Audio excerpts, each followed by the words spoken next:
de esta mañana, quien es el doctor Mauricio Romero, quien es neumólogo pediatra, primero médico pediatra formado en el Hospital Nacional de Niños Benjamin Blum, luego su especialidad de neumología en Hannover, Alemania, y una especialidad en broncología en Hungría.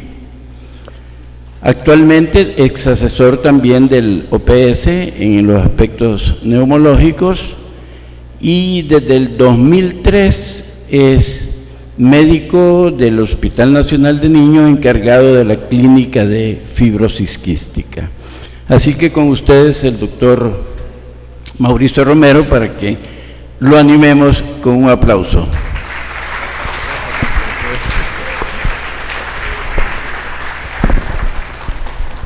Muy buenos días, gracias por la invitación del Colegio Médico y la Asociación de Pediatría a participar esta mañana. La siguiente, por favor. Solo por aclaración, fui asesor de la OPS por 6 años, encargado de la atención integrada de enfermedades prevalentes de la infancia, IEPI, querida por muchos y no muy querida por otros también. Los objetivos de esta charla son estos 3. Y pongo nuevos entre comillas porque realmente ya nos vamos a dar cuenta que eso de nuevo, pues no es nuevo el abordaje, pero sí es nuevo tener al día a día, hacer la práctica de medicina basada en evidencia y no medicina basada en ocurrencia, la que sigue. Entonces, los pilares son 5. Primero, el diagnóstico lo más precoz posible. Aquí estamos mal en el país. Mantener la vía aérea libre de secreciones, libre de infecciones, estado nutricional óptimo y el manejo en un centro especializado multisistémico.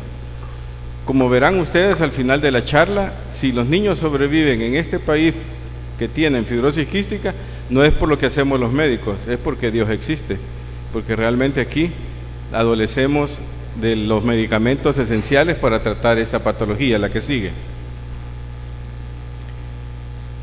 Aquí van a tener unas diapositivas en inglés, porque yo las he dejado así adrede, porque son 2 médicos que trabajan en Indiana University en Estados Unidos y nos han visitado en 2 ocasiones y hemos tenido la suerte de tener su asesoría a distancia y ellos nos están apoyando con la parte científica desde la universidad de ellos. Incluso hicimos un pequeño estudio conjunto que fue presentado en ATS, que ya lo verán más adelante.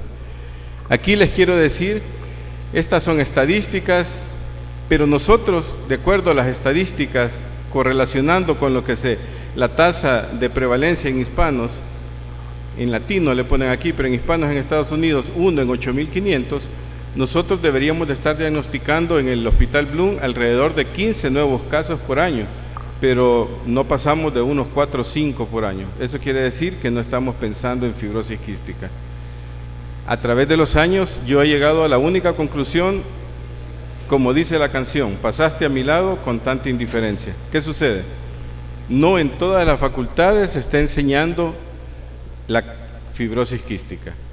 Yo he tenido a lo largo de los años la invitación en algunas universidades y estoy seguro que en la Universidad Evangélica, la Universidad Alberto Maferrer y la Universidad Matías Delgado sí incluyen la clase de fibrosis quística, no así en las otras universidades, y eso lo he podido comprobar cuando en el Hospital Blum encuentro residentes de primer año y algunos de ellos son sinceros y me dicen, jamás nos han hablado de fibrosis quística. A eso se debe que muchas veces cuando llegan las mamás a los hospitales periféricos o departamentales, muchas veces los colegas no saben qué hacer y los padres se molestan porque les preguntan, ¿quién le pasó la enfermedad? ¿Por qué le quiere dar suero oral si no tiene diarrea? Preguntas que delatan nada más nuestra ignorancia. Wolfgang Goethe decía que se sabe lo que se lee y en medicina se diagnostica también lo que leemos, ¿verdad? La siguiente. Esto es para ver la evolución de cómo ha tenido la enfermedad antes de 1940, que la doctora Andersen describiera la enfermedad como enfermedad fibroquística del páncreas. Allá por 1700 en Europa se mencionaba que había una canción que decía: si tu hijo lo besas en la frente y te sabe el sudor salado, está embrujado y pronto morirá. Eso eran probablemente los primeros casos de fibrosis quística. Y así ha ido evolucionando a través del tiempo, ya lo vamos a ver un poco de detalle, hasta los nuevos avances de los moduladores reguladores de la transmembrana de la fibrosis quística, que ya son aprobados por FDA y que ya veremos más adelante. La siguiente. Doctora Andersen, que en 1938 menciona enfermedad fibroquística del páncreas. La que sigue. La siguiente. El doctor Di San Agnese, que es el precursor de la prueba de cloro en sudor. La que sigue. 1989 se logra identificar el gen. Vean ustedes qué reciente es lo que sabemos en realidad de esta enfermedad, y probablemente los avances que nosotros podamos ver, podamos decir, son muy pocos, pero si lo tomamos en tiempo, nos daremos cuenta de que sí se han hecho bastantes avances, ¿verdad? Esto les mereció a ellos el premio de medicina, y fueron junto con Lap Chi Tsui, ¿verdad?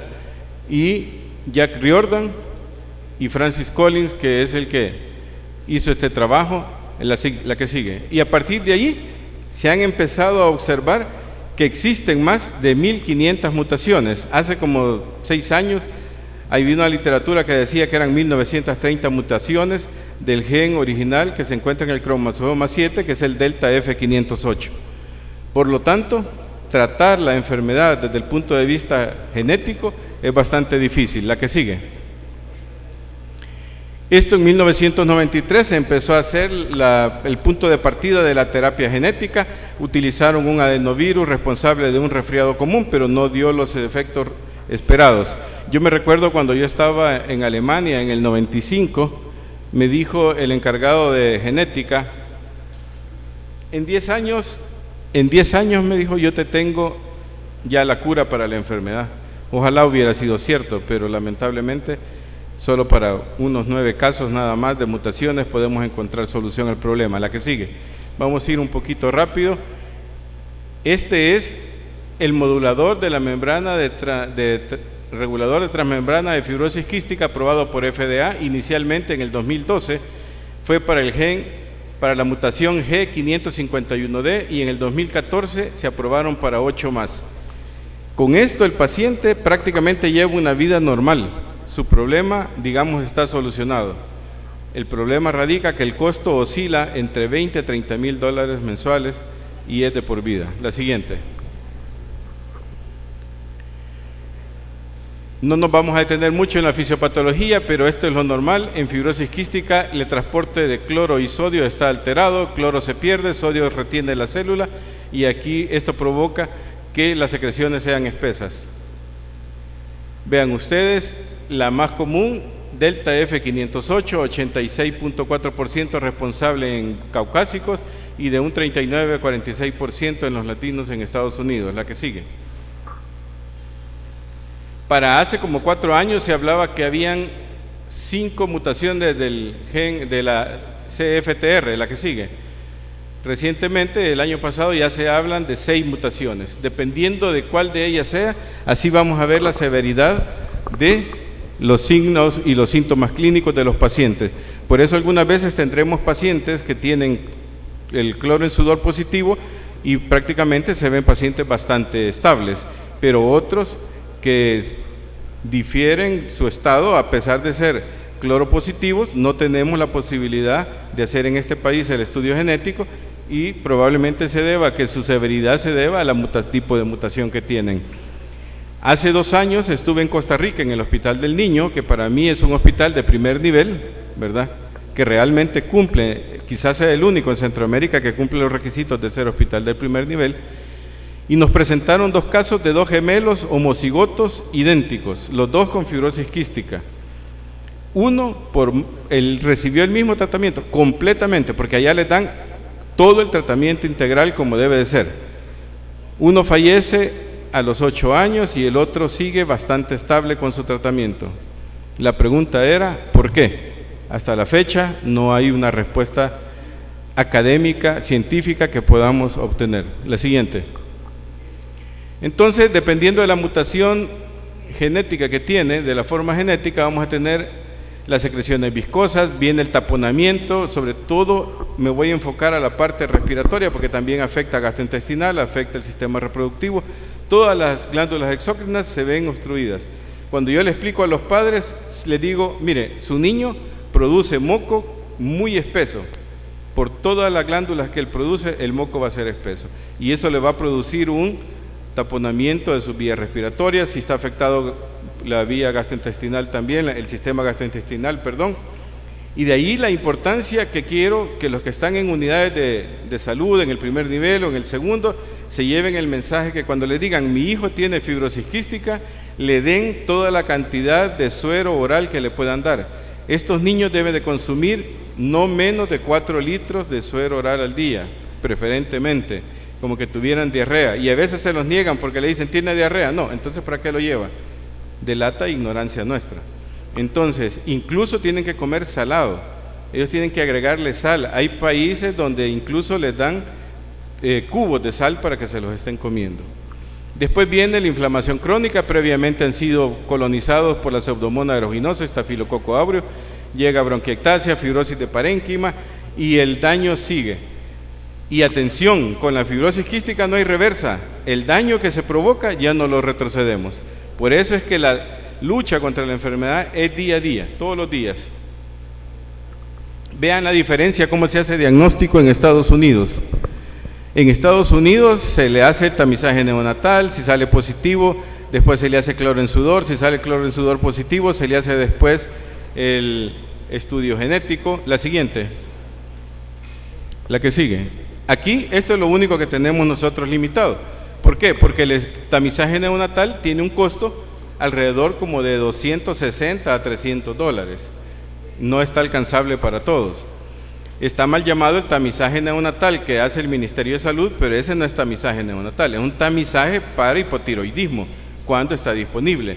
Entonces no busquemos en ese tamizaje del Ministerio de Salud fibrosis quística. Y atención, también tenemos que tener bien presente que si sospechamos fibrosis quística, el tamizaje neonatal tiene que ser realizado entre el 3º y el 28 días de vida. Si se hace después, pierde su valor.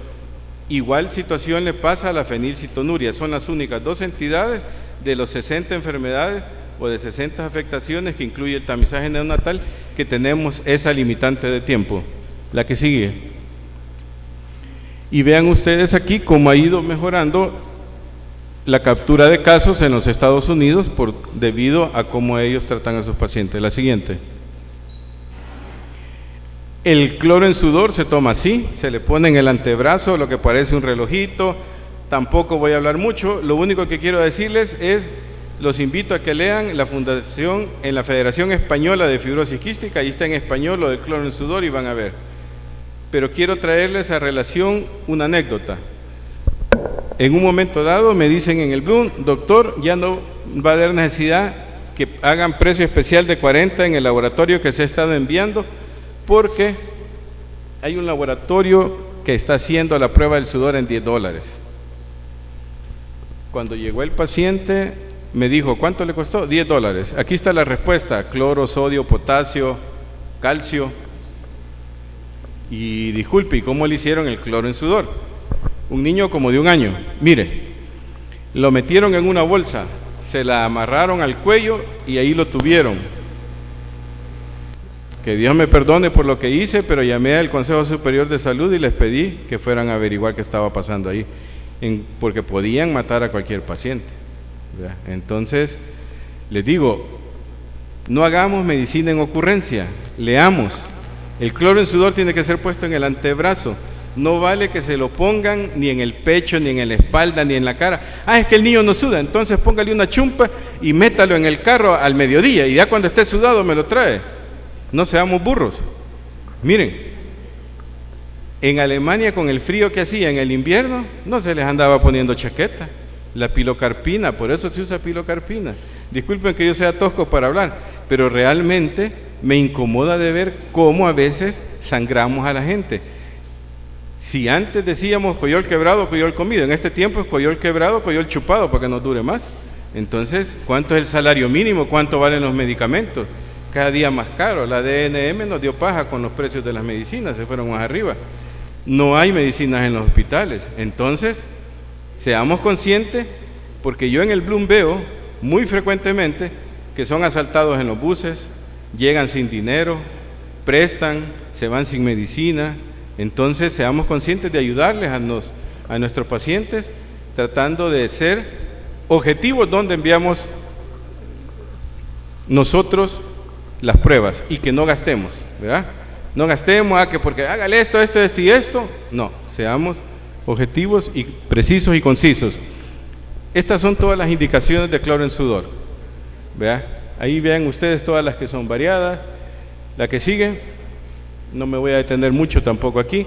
Los falsos positivos, vean ustedes los falsos positivos que podemos encontrar, que nos dé la prueba. En esto les voy a pedir que sí se los lean así rapidito, no me voy a detener a leerlos, pero sí los pueden ver y tomémoslos en cuenta, ¿verdad? Los falsos positivos por lo que nosotros podemos creer. La que sigue. Falsos negativos, aquellos eran falsos positivos, falsos negativos, desnutrición y errores técnicos, ¿verdad? Mala técnica de cómo se usó. La que siguiente. Manifestaciones clínicas, las respiratorias principalmente, vamos a ver afectados, sistema respiratorio superior, inferior, todo en total. La que sigue. Y vamos a ver nosotros que la insuficiencia respiratoria nos lleva a hipocreatismo digital, bajos niveles de oxígeno, ¿vea? Una tos húmeda, sinusitis, neumonía, bronquitis, todo lo que ustedes ven allí. Y en ellos, el paciente con fibrosis quística tose toda la vida y jamás va a dejar de toser. Ese es un problema en las escuelas, porque allí se enojan los profesores con los papás. Mire que no lo lleva al médico, mire, y que no le da medicina, es que este niño no para de toser. Hace falta una alianza entre el Ministerio de Salud y el Ministerio de Educación para irles a hablar de fibrosis quística a los profesores, porque aunque no sean muchos, ¿verdad? Porque hace años, muchos años, recién comenzaba yo en fibrosis quística en el Bloom, hablé con el epidemiólogo de entonces del Ministerio de Salud y yo le dije que quería que me ayudara y me dijo, demostrame que es un problema estadístico de salud. Seguimos esperando. La siguiente. Pero si uno de nosotros tuviera un hijo con fibrosis quística, quisiera uno que todo se le brindara. Por eso me recuerdo del doctor Hernández Flores, que me decía siempre, si haces 100 punciones lumbares en lactantes, en el hospital, si haces 100 punciones lumbares y una te sale positiva, valió la pena las otras 99. Entonces, si un niño con fibrosis quística hay en El Salvador y por él tenemos que luchar para que tenga su tratamiento, también vale la pena. La que sigue. La anterior que vieron es la insuficiencia pancreática. Retrocédala, por favor, solo que... Estos niños tienen un apetito voraz, pero siempre son niños delgados. En este país, en El Salvador.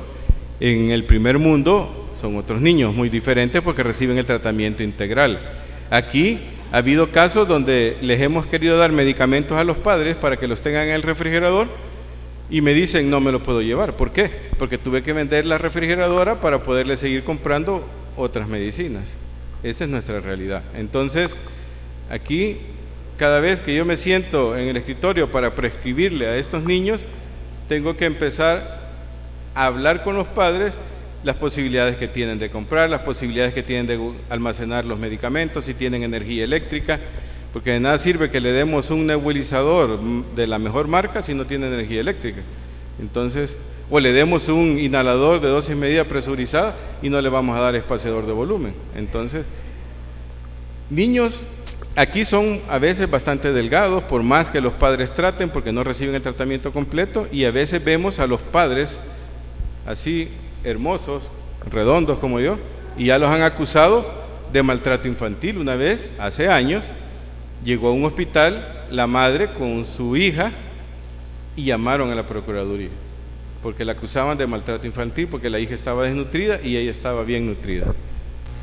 Ignorancia, porque es la fibrosis quística, tratada en El Salvador, desde luego. Las que siguen. Ileomeconial, hay que sospechar fibrosis quística. La siguiente. Otras manifestaciones: infertilidad, sudor salado, deficiencias de vitamina A, D y K, ¿verdad? Principalmente la que sigue. Aquí solo quiero resaltar nuevamente que coman mucha sal, si tienen insuficiencia pancreática las enzimas, la dieta tiene que ser alta en grasas, incluyendo leche entera, hipercalórica, hiperproteica, si consumen enzimas, pero que las consuman racionalmente, ¿verdad? Porque hay pacientes, yo tuve un paciente que fue operado como 3-4 veces por obstrucción intestinal, porque él se pasaba de la dosis de cápsulas de enzimas pancreáticas que tenía que tomar. Era un niño ya grande, que en paz descanse, hace un par de meses falleció, llegó a los 18 años, y este niño, con sus ganas de comer más, se tomaba de 6 a 8 cápsulas de 20,000 o 36,000, por ahí andaba, dependiendo cómo andaba el peso, pero él a veces se pasaba demasiado y se obstruía. Entonces siempre hay que hacerle ver los efectos secundarios de los medicamentos. Y cuando tengan sospecha lo pueden mandar al Hospital Blum, donde desde hace unos años, unos 5 o 6 años, se cuenta con el aparato para hacer el cloro en sudor. Por el bajo presupuesto que tiene el Ministerio de Salud, no siempre se tiene la prueba de cloro en sudor, pero cuando está disponible, se puede hacer. Van a disculpar el sudor, pero ando un poco enfermo, así que no crean que es por otra cosa. La que sigue es la andropausia también, una mezcla de andropausia y enfermedad. Ya parezco mueble fino, dicen, bien viejito, bien acabado. Vamos a llevar rápidamente la parte nutricional, pero fíjense bien, porque el tema es antibióticos, pero esto es bien importante, la parte nutricional. El objetivo es que estén por arriba del 50 percentil, ¿vea? Entonces, aquí vemos nosotros cómo en Estados Unidos ha mejorado desde los 90 hasta el año 2003. La que sigue.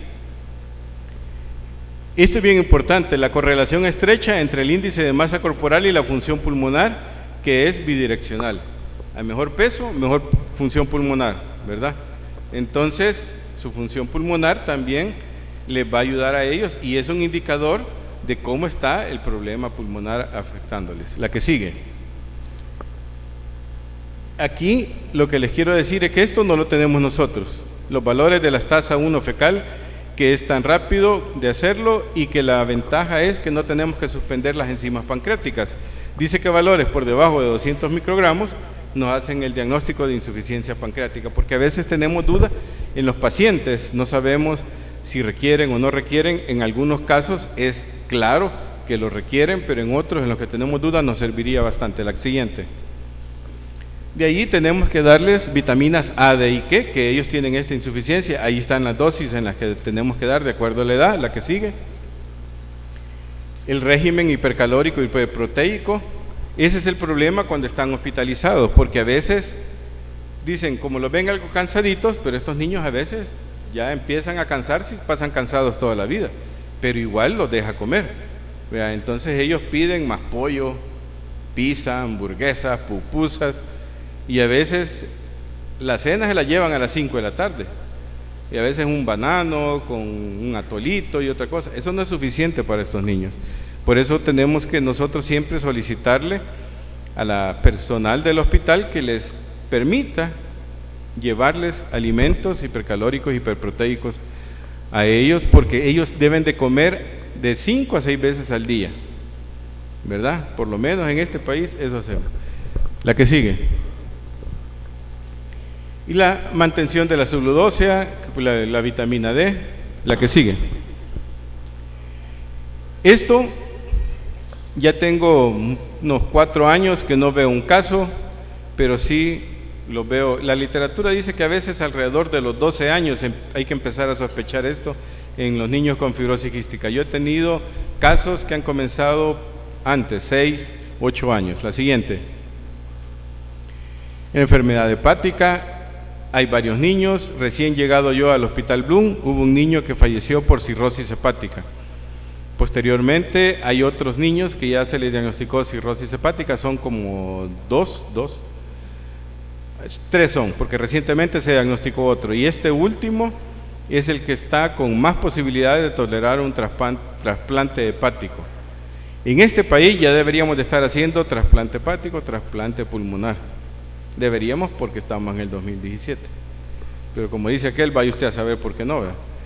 Entonces, hay que buscarles dónde se hacen, el costo es alto, pero hay que hacer alguna lucha a través de la Fundación de Fibrosis Quística, sobre todo obtener los fondos para ver si se les puede mandar ya sea a Panamá, donde ya se está haciendo, en Colombia, México, en Yucatán se están haciendo también. La que sigue.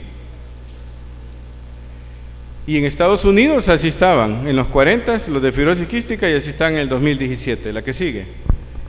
Los nuestros no están tan rechonchos, pero gracias a Dios han mejorado desde que la fundación ha logrado conseguir algunas donaciones en forma, digamos, sostenidas, ¿verdad? Porque no siempre se tienen.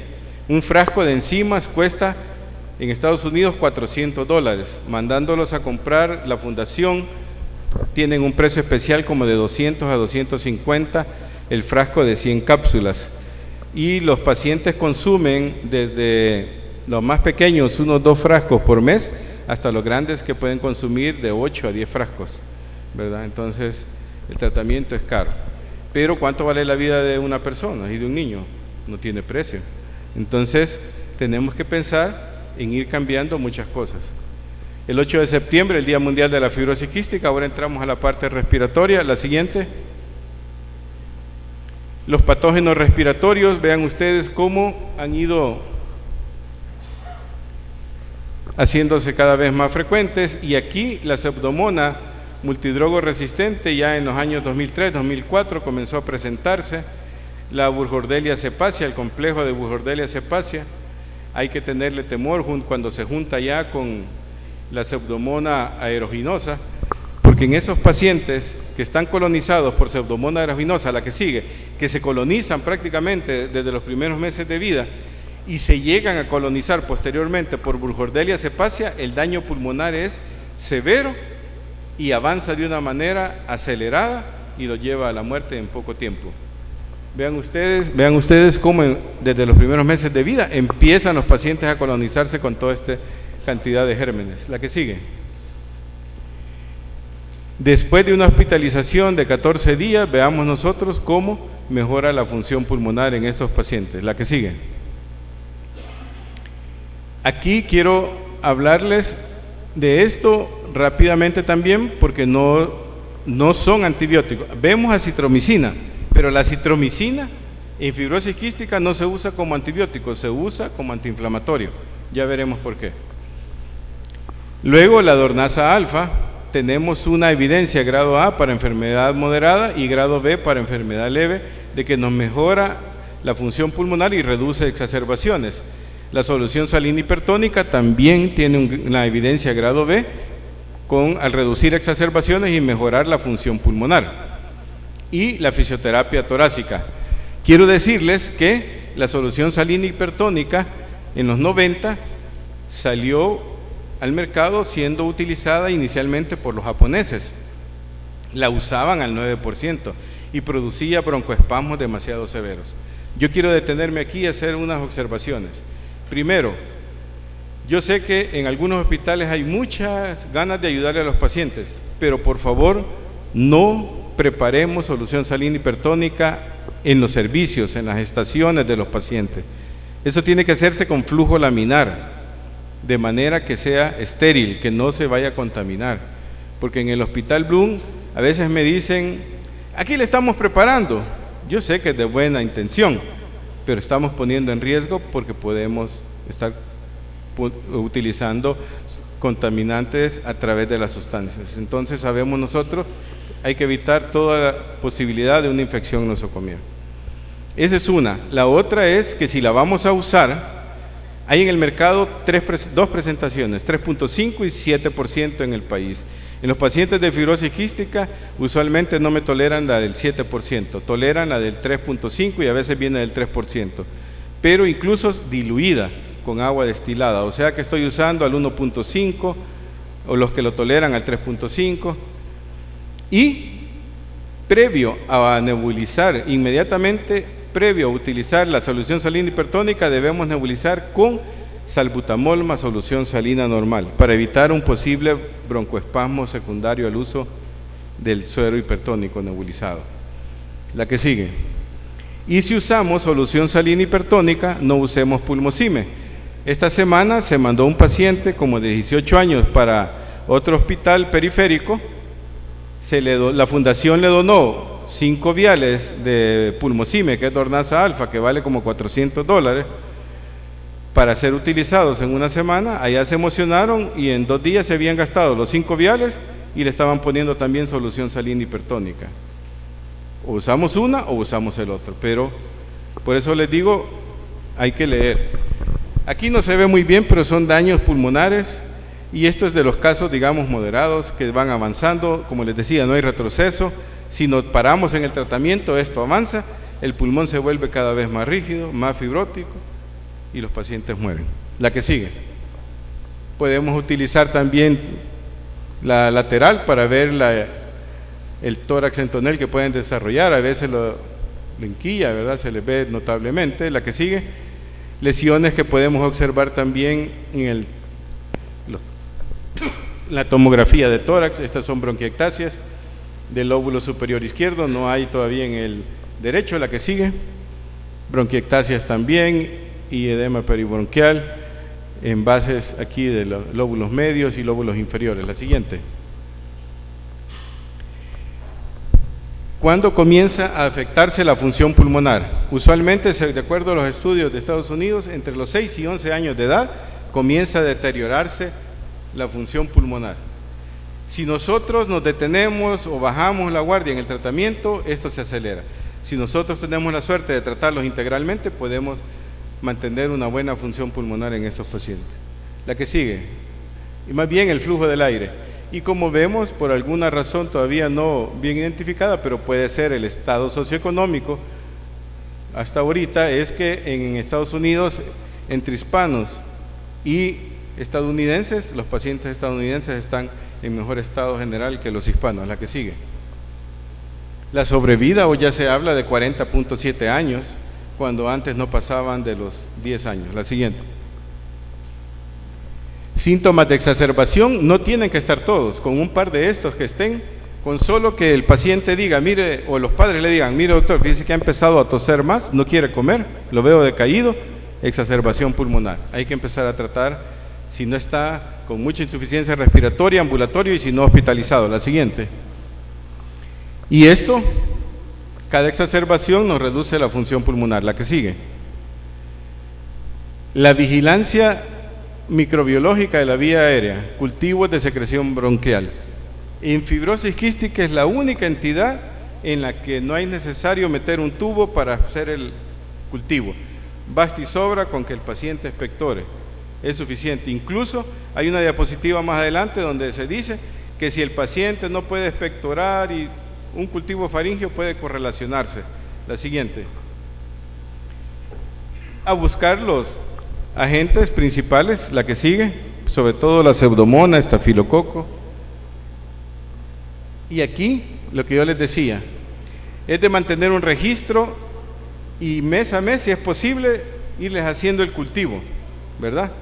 Yo se los dejo mes a mes, porque no siempre lo pueden hacer. Por A o B razón, los padres me dicen, no se lo pude hacer, y de esta manera logro tener por lo menos de 3 a 4 al año, ¿verdad? Y eso me sirve para que cuando ellos se hospitalizan, veo los cultivos, y de ahí hay que orientarse para el tratamiento de antibiótico-terapia endovenosa por 10 a 14 días, lo ideal sería 14. La siguiente. Y la terapia antibiótica, ¿verdad?, de erradicación de la primoinfección por pseudomonas. Cuando un paciente no ha estado infectado por pseudomonas y se infecta, podemos usar estos 3 agentes, colistina, tobramicina o astreonam lisina. Ya vamos a verlo más despacio. La que sigue. Y esto quiero que quede el mensaje claro. Una hospitalización de un paciente de fibrosis quística por una exacerbación pulmonar hay que tratarla con 2 antibióticos. Uno antipseudomona, preferentemente, como dice ahí, ¿verdad? Un betalactámico, y un aminoglicósido que sean sensibles a la pseudomona. ¿Por qué digo eso? Hay estudios ya que están recomendando que solo se trate con uno. pero lo están recomendando en formas leves y todavía no está estandarizado.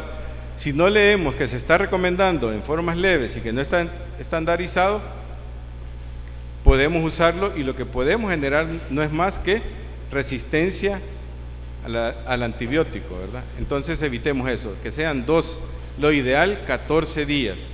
No importa que nos suba, que los días de hospitalización, que los costos, no importa, 14 días es lo ideal. Si no se puede, mínimo 10. La siguiente.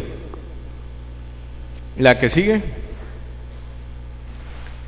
Para el estafilococo aureus metilino sensible podemos usar los que recomiendan cloxacilina, flucloxacilina, cefazolina, pero si disponemos de un cultivo, que quiero decirles que en el Hospital Blum tenemos un buen laboratorio microbiológico, que yo quizás es el que más confío, ni en los privados he visto la calidad de cómo nos dan la sensibilidad en el hospital. Así que para mí esa es una herramienta que me sirve bastante en el hospital. La que sigue.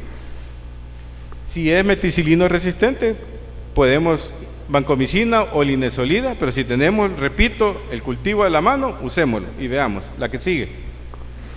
Pseudomonas sería uno de estos más uno de los siguientes. Podemos usar ceftazidima, imipenem, meropenem, y como ven, todos los que están ahí, la siguiente.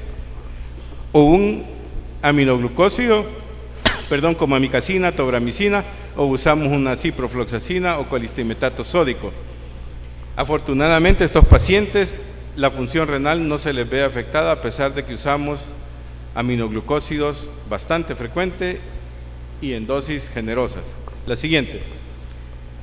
Y si es hemófilos influenza podemos usar amoxicilina más ácido clavulánico o cefatoxima y de nuevo les repito, el cultivo nos va a servir. La siguiente. Esto, una vez establecida la infección crónica que es irradicable, vean ustedes, disculpen que los esté leyendo, pero ya no vamos a tener cultivos negativos. ¿Por qué? Porque a veces la pregunta de los papás es, porque ellos le tienen temor a la pseudomona, doctor, y ya no le va a aparecer pseudomona en el cultivo, siempre le va a aparecer. Usando tobramicina podemos lograr, en algunos casos, erradicar, pero hasta donde yo he leído y sé, es temporalmente, ¿verdad? Entonces, pero no se logra usualmente, siempre vuelven a colonizarse. La que sigue. Macrólidos, realmente la citromicina es un azálido, fueron los japoneses que comenzaron con esas enfermedades raras que ellos tienen y después hicieron estudios en fibrosis quística y dijeron, sí es efectiva como antiinflamatorio, porque actúa sobre la pseudomona, produce la bacteria un biofil, que es lo que produce el daño y produce una inflamación de la vía respiratoria. Esa inflamación nos va a generar todos los problemas pulmonares, aparte de los otros daños que produce la pseudomona. Y la citromicina ahí actúa. Entonces, por eso se recomienda en los pacientes que están colonizados usar acitromicina. Incluso en aquellos que no están colonizados, también ya hay alguna evidencia que dice que podemos usarlo porque nos va a mejorar la función pulmonar y nos puede reducir las exacerbaciones pulmonares. La siguiente. Y aquí está la dosis que tendríamos que usarlo. Hay que usar 3 veces por semana. Encontré una literatura que dice que en niños pequeños podemos usarlo a 5 miligramos por kilo, una vez al día, 3 veces por semana, pero también encontré otra literatura que dice que no se debe usar en menores de 6 años. Entonces, por eso, tengamos cuidado ahí y seamos juiciosos y cautos. No por como el doctor Juan Alvarenga, me recuerdo que me decía, mira, cuando me veía estudiar farmacología, porque fue una de las materias que me dio bastante problema, porque nos preguntaban de la letra chiquita y nunca la leía. Mentira, lo que pasa es que siempre me costó. Entonces me decía el doctor Alvarenga, ex catedrático, yo me gradué de la Universidad Evangélica, pero él fue por años catedrático de la Universidad Estatal, ¿verdad?, de la Nacional. Entonces, pero tuve la suerte de que él nos dio clase, mira, no seas el primero en usar un medicamento ni el último, pero antes de usarlo, anda a leer la monografía, me decía. Entonces, yo le recomiendo también que a veces nos dejamos impresionar con lo que la visita médica nos dice, mira, aquí está esto, es la última novedad, y que aquí, que allá, y uno, sí, y no lee la monografía. Entonces, y a veces vemos que los medicamentos a la vuelta de un poco tiempo están siendo retirados del mercado, y nosotros los hemos utilizado, o no, o desconocemos efectos secundarios. La que sigue. Aquí está, tobramicina, si lo vamos a usar, son 300 miligramos 2 veces al día, ciclos intermitentes de 28 días. Costo en El Salvador, $5,500 los 28 días. Descansan 28 y siguen otros 20, y así van, 28 sí, 28 no, ¿verdad? Eso cuesta el ciclo. Es en antibióticos inhalados es la excepción en que tenemos que usar dosis altas, porque en los demás usamos dosis bajas, relativas. La siguiente, igual que en tobramicina inhalada, ya hay tobramicina en polvo seco, y en todos estos casos, previamente tenemos que utilizar salbutamol nebulizado con solución salina, para evitar una broncoconstricción secundaria, por un lado, y por otra, para que haya una limpieza de la vía respiratoria y que permita que el antibiótico permanezca más tiempo en el sistema, en el árbol respiratorio. Ciclos intermitentes, estas son 4 cápsulas, costo $4,500, 28 días sí, 28 días no. Esto es reciente, hace como 1 o 2 años, ¿verdad? La que sigue. Colistina, solución para inhalar, 1 a 2 millones de unidades 2 veces al día, igual. Ciclos intermitentes de 28 días en mayores de 6 años. Usar previamente beta 2 más solución salina. La que sigue. Astreonal-lisina, solución para nebulizar, 75 miligramos 3 veces al día. Puede ser uso continuo o ciclos intermitentes de 28 días, y también se recomienda en mayores de 6 años. Uso previo de beta 2 más solución salina. La que sigue. Y esto es lo que disponen en Estados Unidos. No se lee muy bien, pero básicamente son pocos medicamentos los que nosotros, como en el Hospital Bloom, a través de la Fundación de Fibrosis Quística, no logramos tener. La mayoría se tienen a través de donaciones. El problema es que no siempre llega por pulsos, y eso ha logrado mejorar la sobrevida de los pacientes. Cuando yo llegué, no pasaban de 8 años realmente. Yo encontré, cuando llegué a la fundación, no es porque yo sea bueno ni nada, lo que pasa es que pasaron un tiempo sin médico encargado, y la fundación, habían colegas que las atendían, pero la fundación había bajado la guardia, ¿verdad? Entonces, por mucha buena intención que pueda tener cualquier médico en el hospital, si no están los medicamentos, no hay enzimas, ¿qué van a hacer?